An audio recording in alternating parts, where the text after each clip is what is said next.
नमस्कार, स्वागत है आपका। आप देख रहे हैं तेज इंडिया लाइव न्यूज और मैं हूं आपके साथ आदेश कुमार। आइए आपको दिखाते हैं दिन भर की कुछ खास छोटी और बड़ी खबरें तेज इंडिया लाइव न्यूज के साथ। आपको बता दें खबर बिजनौर से, जहां बिजनौर में दबंगों की दबंगई का एक वीडियो सोशल मीडिया पर जमकर वायरल हो रहा है। बता दें वीडियो में सड़क पर दलित युवक को रोककर दबंग थप्पड़ों और जूतों से बेरहमी से पीटते नजर आ रहे हैं। आप देख सकते हैं हमारी दिखाई गई वीडियो में किस तरह से दबंग एक दलित युवक को रोककर थप्पड़ों और जूतों से बेरहमी से पीटते नजर आ रहे हैं। बता दें दबंगों में नहीं है पुलिस का खौफ, दबंग खुलेआम दे रहे कानून व्यवस्था को चुनौती। बता दें बिजनौर से खबर, जहां बिजनौर में दबंगों की दबंगई का वीडियो सोशल मीडिया पर जमकर वायरल हुआ है। बता दें वायरल वीडियो में सड़क पर दलित युवक को रोककर कुछ युवक थप्पड़ों और जूतों से बेरहमी से पीटते नजर आ रहे हैं। बता दें दबंगों में किसी प्रकार का भी पुलिस का खौफ नजर नहीं आ रहा, खुलेआम दे रहे हैं कानून व्यवस्था को दबंग चुनौती। थाना कोतवाली शहर कोतवाली क्षेत्र की घटना। बिजनौर से संवाददाता मोहित कुमार की देखिए खास रिपोर्ट। आपको बता दें बड़ी खबर जनपद बिजनौर के नहटौर से, जहां नहटौर में चाय की दुकान पर मंगलवार को कुर्सी पर बैठने को लेकर हुए विवाद में 3 होमगार्डों पर हमला किया गया। इस हमले में एक होमगार्ड गंभीर रूप से घायल हो गया, जिसे जिला अस्पताल बिजनौर रेफर किया गया है। बता दें यह घटना नहटौर के चांदपुर चुंगी के पास हुई है। होमगार्ड कंपनी कमांडर ब्रेश कुमार अपने साथी अनिल कुमार और विनोद कुमार के साथ नहटौर थाने से ड्यूटी कर वापस लौट रहे थे। तीनों चाय पीने के लिए जैसे ही एक दुकान पर रुके थे, चाय की दुकान पर कुर्सी पर बैठने को लेकर कुछ युवकों से उनकी कहासुनी हो गई। विवाद बढ़ने पर युवकों ने तीनों होमगार्डों पर हमला कर दिया और मारपीट की। हमले में तीनों होमगार्ड घायल हो गए, उन्हें तत्काल सीएससी में भर्ती कराया गया। ब्रेश कुमार की हालत गंभीर होने के कारण उन्हें जिला अस्पताल रेफर कर दिया गया है। मामले की शिकायत पुलिस से की गई है। थाना अध्यक्ष धीरज नागर ने बताया कि तहरीर के आधार पर रिपोर्ट दर्ज करने की प्रक्रिया जारी है। बिजनौर के नहटौर से संवाददाता राकेश कुमार की देखिए खास रिपोर्ट। आपको बता दें खबर बिजनौर के नजीबाबाद से, जहां नजीबाबाद में मोबाइल की दुकान में लगी भीषण आग। बता दें नजीबाबाद के स्टेशन रोड पर स्थित सिटी मोबाइल की दुकान में लगी अचानक भीषण आग लगने से मचा हड़कंप। वहीं देखते ही देखते आग ने विकराल रूप धारण कर लिया, जिससे देख लोगों के होश उड़ गए। वहीं आसपास के लोगों ने आग बुझाने की कोशिश की है। बता दें जिसकी तुरंत सूचना चौकी प्रभारी एवं फायर ब्रिगेड अधिकारियों को दी गई। फायर ब्रिगेड की काफी देर से पहुंचने पर लोगों में नाराजगी दिखाई दी। मौके पर पहुंची फायर ब्रिगेड की टीम ने किसी तरह पर आग पर काबू पाया। लोगों का कहना है कि फायर ब्रिगेड की टीम मौके पर समय से पहुंच जाती तो काफी हद तक नुकसान बच सकता था, लेकिन देरी से आने की वजह से काफी नुकसान हुआ है। बिजनौर के नजीबाबाद से संवाददाता राकेश कुमार की देखिए खास रिपोर्ट। यहाँ पर दुकान बंद करके जा रहे थे तो हमें दिखाई दिया कि यहाँ पर जो है थोड़ा सा धुआं सा निकलता हुआ दिखाई दे रहा था हमें। तो उस दुकान का स्टाफ भी था हमारा। तो अब हम लोगों ने जब उसकी देखा तो हमें दुकान के अंदर से पटाखे से आवाज़ आई निकलने की, शायद दुकान में आग लग रही है। तो हमने सामने आज़ाद मोबाइल वाले फैजान भाई है, इनके पास गए, उन्हें कॉल भी की। कॉल उन्होंने एक तो कॉल काफ़ी देर से उठाई, 5-6 कॉल करने के बाद में कॉल उठाई और इतने फिर यहाँ हमने पानी वानी इकट्ठा कर लिया था। और उसके बाद में फिर हम लोग जो है वहाँ गए उसमें चौकी से जो है दरोगा जी को बुला कर लाया, लेकिन दरोगा जी ने वहाँ पर फ़ोन जो है वहाँ से फ़ोन नहीं किया उन्होंने। यहाँ आने के बाद में जब सारी सिचुएशन फ़ोन कर ली तब उन्होंने फायर ब्रिगेड को फ़ोन किया। कितना समय लगा हुआ है यहाँ फायर ब्रिगेड? वो यहाँ से आने में लगभग आधा पौना घंटा तो लगी है, लेकिन वो समय से अगर पहले समय से आ जाती है, अगर वो वहीं से कॉल कर देते तो शायद हो सकता था कि नुकसान कम हो जाता। सूचना मिली थी 8:56 पर गजेंद्र जो है दीवानी ने मुझे सूचना दी कि साहब ऐसे ऐसे रेलवे स्टेशन रोड पर आग लगी है। मैं तुरंत ही अपनी मोटर फायर इंजन के साथ और फायर यूनिट के साथ घटनास्थल पर पहुंचा। देखा तो एक मोबाइल पार्ट्स की दुकान है जो रिपेयर का कार्य होता है, उसमें आग लग रही थी। हम लोग आए, देखा तो दोनों शटर उसके बंद थे। तो हमने अपनी होजरील से पंपिंग करके शटर को ठंडा किया। शटर को ठंडा करने के बाद में शटर को ओपन किया, खोला गया तो होजरील के माध्यम से पंपिंग की और पंपिंग करने के बाद में हमने उस पर आग पर पानी डालते रहे, आग की लपटों को शांत किया। अच्छा, हमारे मुख्य अग्निशमन अधिकारी डॉक्टर राजीव कुमार पांडे महादेव को सूचना दी गई। उनके कुशल निर्देशन से हम लोगों ने अग्निशमन कार्य किया और दुकान की आग को पूर्ण रूप से बुझा दिया गया है। आग के बराबर की जो दुकान है वो पूर्ण रूप से सुरक्षित हैं, किसी प्रकार की कोई यहाँ जनहानि नहीं हुई है और मार्केट पूरा सुरक्षित है। अच्छा, लोगों का आरोप है कि घंटों बाद पहुंचे हैं कि अगर समय से आ जाते ऐसा कुछ नहीं है। जैसे हमें सूचना मिली है तुरंत सूचना के हम जो है जितना हमारा रास्ता है 10 मिनट के अंदर अंदर हम लोग अग्निशमन कार्य करना हमने आरंभ कर दिया है।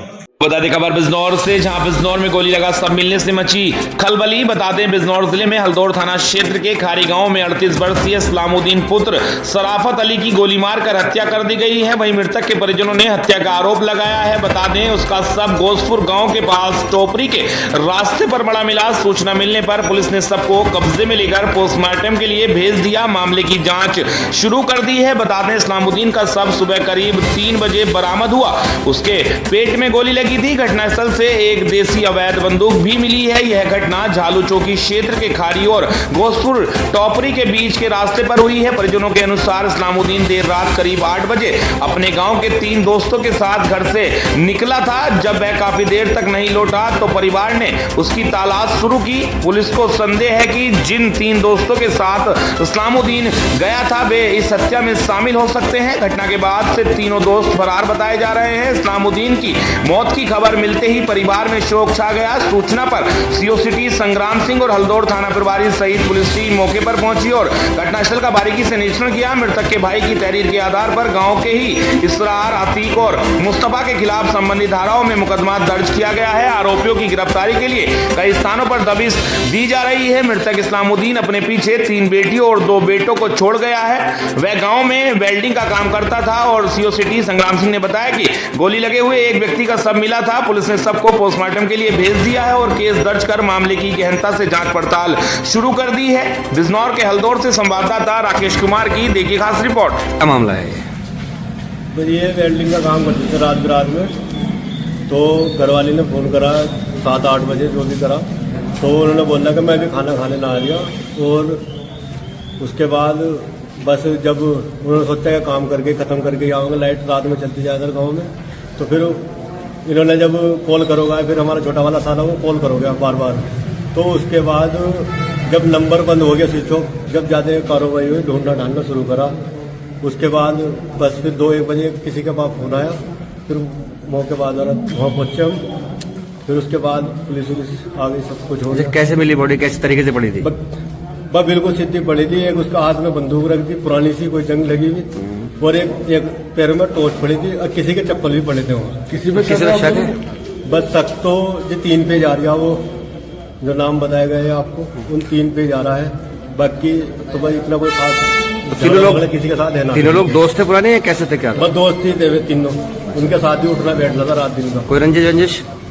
पर रंजिश तो किसी से नादिक हो, इतनी तकलीफ में साफ सुथरे रहते वैसे मैं तो कोई दिक्कत ना। पुलिस को तहरीर दे दिया? हाँ, पुलिस को तहरीर दे दी, हल्दौर थाने में भी, बिजनौर में भी दी थी, और अपना झालू चौकी से भी आ गए थे।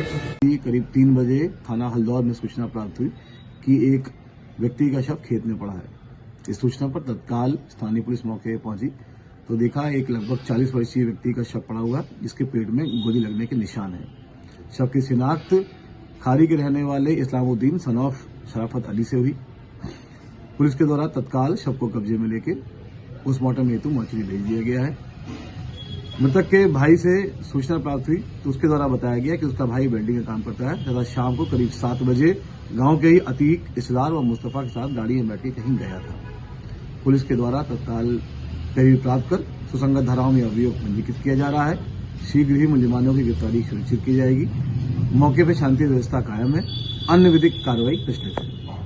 आपको बता दें खबर बिजनौर के भूतपुरी से, जहां ग्राम समाज की भूमि से हटाया गया अवैध कब्जा। बता दें भूतपुरी के गांव मोहम्मदपुर राजौरी में गाटा संख्या 305 पर अवैध रूप से कब्जा कर चिनी हुई दीवार को मंगलवार को गिराया गया है। वहीं एसडीएम के निर्देश पर राजस्व विभाग की टीम ने कार्रवाई की है। लेखपाल जितेंद्र ने बताया कि 3 दिन पहले कब्जेदारी को अवैध कब्जा न करने के लिए चेतावनी दी गई थी, लेकिन उक्त व्यक्ति ने मंगलवार को अवैध कब्जा करते हुए उस पर 3 फीट की दीवार बना दी, जिसे गिराया गया है। टीम में पुलिस बल सहित लेखपाल जितेंद्र कुमार, विशाल कुमार व कानून को सतीश प्रकाश मौजूद रहे। भोजपुरी से संवाददाता मुकेश कुमार शर्मा की देखिए खास रिपोर्ट। आपको बता दें खबर उत्तर प्रदेश के जनपद शाहजहांपुर से, जहां माहौल बिगाड़ने का प्रयास करने वाले 3 लोगों को पुलिस ने गिरफ्तार किया है। बता दें जनपद शाहजहांपुर में सोमवार को शाम करीब 7 बजे नगर निगम क्षेत्र के लोदीपुर में उस समय हंगामा खड़ा हो गया जब एक रिक्शा चालक से रेती निवासी एक व्यक्ति का एक्सीडेंट हो गया। बताया जाता है कि मोटरसाइकिल सवार व्यक्ति की मोटरसाइकिल रिक्शा में लग गई थी। इसी बात को लेकर रोड पर जमकर हंगामा हुआ, यहां तक कि सांप्रदायिक नारेबाजी तक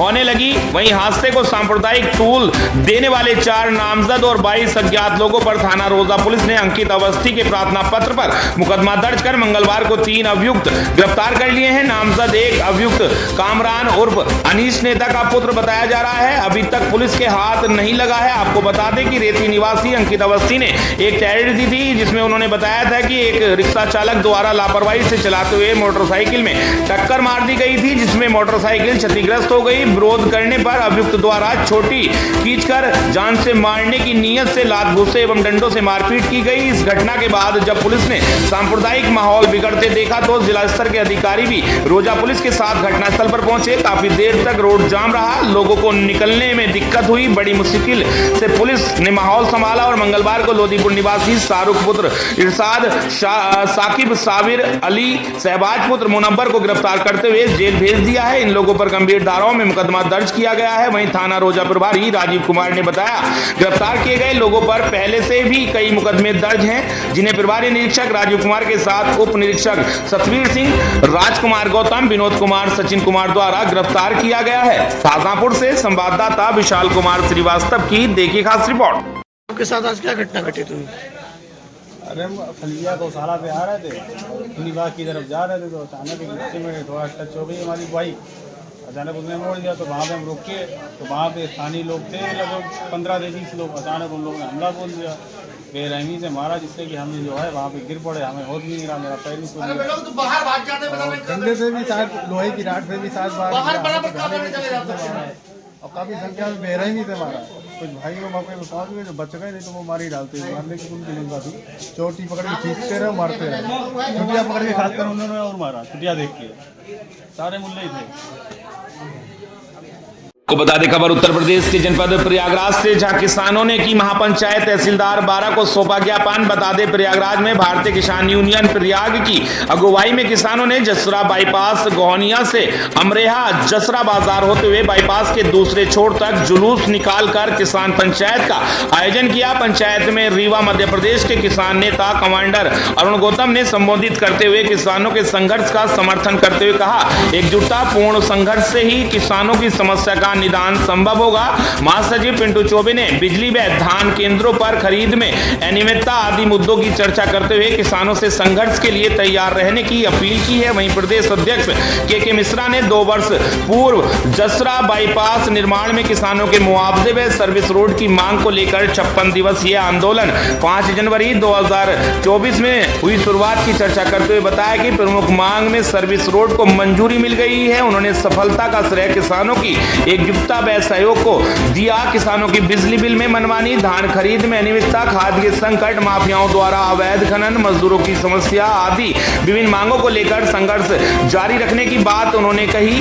पंचायत स्थल पर आकर तहसीलदार 12 रोशनी सोलंकी ने मुख्यमंत्री को संबोधित विभिन्न मांगों का ज्ञापन लिया तथा स्थानीय स्तर की समस्या के निदान का आश्वासन दिया है। वहीं मंडल सचिव अनिल बिंदल, बीडीसी अरुण शुक्ला, सीलू बब्बन सिंह, ऋषि पांडे, पंकज मिश्रा, विजय बहादुर, विनय शुक्ला ने अपने अपने विचार व्यक्त किए। महेंद्र कुमार कुशवाहा, इंद्रावती, सुनीता, क्रांति, संतलाल, नागेंद्र त्रिपाठी आदि सैकड़ों लोग उपस्थित रहे। प्रयागराज से संवाददाता जय कुमार पांडे की देखिए खास रिपोर्ट।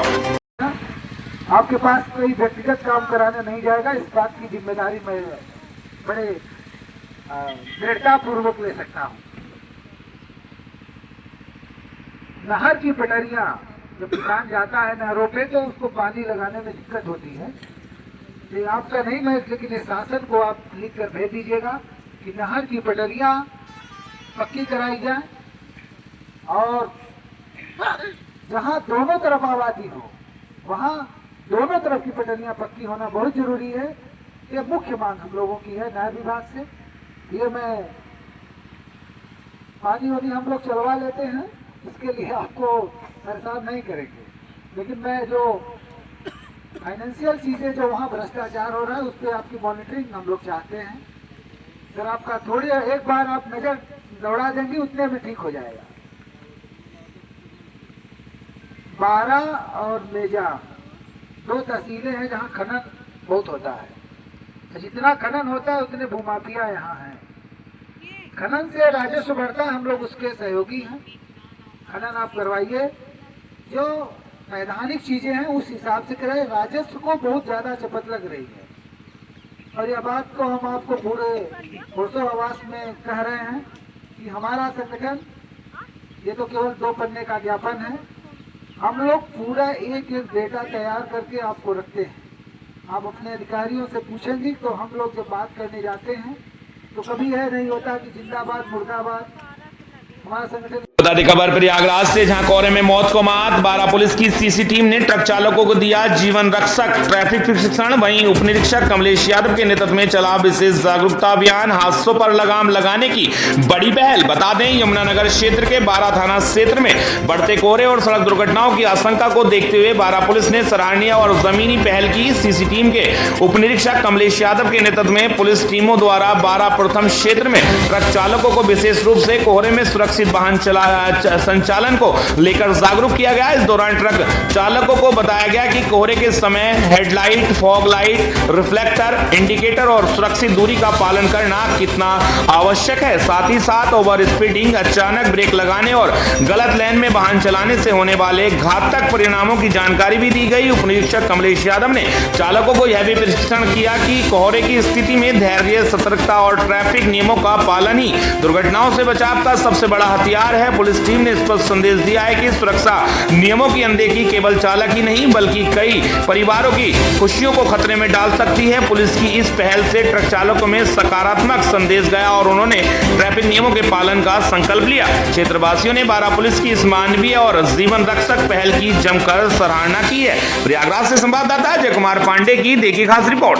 बता दें खबर राजस्थान के कोटपुतली बहरौड़ जिले से, जहां 10 घंटे में प्रागपुरा पुलिस ने किया 2,58,00,000 से अधिक की चोरी का खुलासा। बता दें कोटपुतली बहरौड़ जिला पुलिस अधीक्षक देवेंद्र कुमार बिश्नोई ने बताया कि प्रागपुरा पुलिस ने महज 10 घंटे में त्वरित कार्रवाई करते हुए 2,58,12,500 रुपए मूल्य के कॉपर की चोरी का खुलासा किया है। बता दें प्रागपुरा पुलिस ने घटना में शामिल अभियुक्त मिंटू उर्फ सुखवीर पुत्र रामेश्वर गुज्जर निवासी बुरहेड़ा थाना कुसेड़ा जिला भिवाड़ी, इमरान पुत्र साजिद निवासी सीलमपुर दिल्ली, रिंकू बागड़ी पुत्र श्रीपाल निवासी अशोक बिहार कॉलोनी रंगाला थाना ताबड़ू नूह मेवात को गिरफ्तार किया है। घटना में प्रयुक्त 2 कंटेनर वाहनों को भी जब्त किया गया है। अभियुक्तों से पुलिस ने 2,58,12,500 रुपए मूल्य का कॉपर बरामद किया है। वहीं प्रागपुरा थानाधिकारी भजन राम चौधरी ने बताया कि 4 जनवरी 2026 को परिवादी राजेश सिंह ने प्रागपुरा पुलिस थाने में मामला दर्ज कराया था कि उसके ट्रक में मेहसाना गुजरात से 2,58,12,500 रुपए मूल्य का कॉपर भरकर भिवाड़ी जाने के लिए निकली थी, मगर 4 जनवरी 2026 को गाड़ी खाली अवस्था में ममता होटल के पास खड़ी मिली। उसमें भरा 2,58,12,500 रुपए मूल्य का कॉपर न तो भिवाड़ी पहुंचा और न ही गाड़ी में भरा हुआ पाया गया। इस कॉपर की चोरी होने की रिपोर्ट प्रागपुरा पुलिस थाने में दर्ज कराई गई थी, जिसका पुलिस ने सफलतापूर्वक खुलासा कर दिया है। कोटपुतली बहरौड़ जिले से संवाददाता जय शर्मा की देखी खास रिपोर्ट। साहब मेरे जो है ट्रक जो है कॉपर लेके गुजरात से मेहसाना से चला था और जिसका ड्राइवर जो है यहीं का ही है, अनिल सिंह शेखावत पुत्र इंदर सिंह निवासी करौड़ी ढाणी नंदा जी। तो ये ट्रक जो है क्योंकि इसमें जीपीएस लगा होता है, इतना बड़ा महंगा माल चलता है, इसमें कॉपर लगभग 2,58,12,500 रुपए की कीमत का कॉपर इसके अंदर था। 8 बजे के करीब शाम को शाहपुरा टोल क्रॉस किया, लेकिन आगे उधर की तरफ नहीं आके और जब 12 पे बड़ौद वाले टोल से जब क्रॉस हुआ तो एक मैसेज उसके पास आया। तब उन्होंने जाकर अपना तलाश किया तो एक सफ़ेद रंग की वहाँ कोई होटल पे गाड़ी खाली मिली और प्रागपुरा ममता होटल के पास, जिस पर वहाँ के चौकीदार ने बताया कि इस तरह ये 1:30 बजे से 2 बजे के बीच में ये गाड़ी यहाँ आई थी। एक सफ़ेद कार की जो है उसके साथ रंग की कार उसके साथ में थी। SHO को तुरंत सूचना मिलते ही टीम हरकत में आई। एडिशनल एसपी साहब को हमने जो है और यहाँ के जो CO साहब हैं निठारवाल जी, दोनों को अलर्ट किया और टीम ने त्वरित कार्रवाई करते हुए जो हमारे पास साधन हैं उन साधनों का और मुखबिर तंत्र को सक्रिय करते हुए इसकी जांच पड़ताल में लगे और जो घटनाक्रम मालिक ने बताया उसके हिसाब से उसको वेरीफाई भी किया और वेरीफाई करने के बाद हमारी टीम के प्रयास से और उधर भिवाड़ी एसपी साहब को भी हमने अलर्ट किया, क्योंकि मूवमेंट गाड़ी का इस एरिया में ही कहीं घूम रही थी, जिस पर चोरी किया हुआ माल ट्रक के और गाड़ी के साथ मिल गया। और जो 3 आदमी जो इसमें इन्वॉल्व थे, इरफान पुत्र साजिद अली, जाति मुसलमान, उम्र 37 साल, ये सेलमपुर दिल्ली का रहने वाला है। दूसरा रिंकू बागड़ी पुत्र शिरपाल बागड़ी, खटीक है, 34 साल की उम्र है, ये अशोक विहार कॉलोनी, रंगाला थाना, तावड़ू, जिला नूह का रहने वाला है। तीसरा मिंटू उर्फ सुखबीर पुत्र श्री रामेश्वर, जाति गुजर, निवासी बुरेडा, थाना खुशखेड़ा, जिला भिवाड़ी का है। तो ये लगभग घटना रिपोर्ट होने के 10 घंटे के अंदर अंदर माल में ट्रक के चोरी जिसमें सामान लेके जा रहे थे, ये बरामद किया है। 3 आदमी गिरफ्तार किए गए हैं। तो मैंने कहा इतनी बड़ी एक सनसनीखेज मामला है, तो आप सबके संज्ञान में लाना जरूरी था, इसलिए प्रेस कॉन्फ्रेंस के माध्यम से आप सबको ये सूचित किया जा रहा है। सर, पूछताछ में सामने तो इनका मंसूबा क्या था, इस माल को कहाँ खपाने की वो थी, और इनकी पहले से प्लानिंग थी या अचानक यहीं पे आके इन्होंने सब किया? नहीं, पहले से ही प्लानिंग की होगी, क्योंकि इतना बड़ा माल को खुर्द करना। तो बता दें खबर बिहार के बगहा पश्चिमी चंपारण से, जहां पुलिस उप महानिरीक्षक सह पुलिस अधीक्षक सुशांत कुमार सरोज बगहा के द्वारा पुलिस केंद्र में आयोजित साप्ताहिक परेड का निरीक्षण किया गया। निरीक्षण के दौरान परेड की सलामी ली गई तथा पुलिस पदाधिकारियों एवं जवानों का टर्नआउट, अनुशासन, शारीरिक दक्षता एवं ड्रिल का गहन परीक्षण किया गया। निरीक्षण के उपरांत पुलिसकर्मियों को अनुशासन, समयबद्धता, कर्तव्यनिष्ठा बनाए रखने हेतु आवश्यक दिशा निर्देश दिए गए हैं। बिहार के पश्चिमी चंपारण बगहा से संवाददाता सोहन निषाद की देखिए खास रिपोर्ट।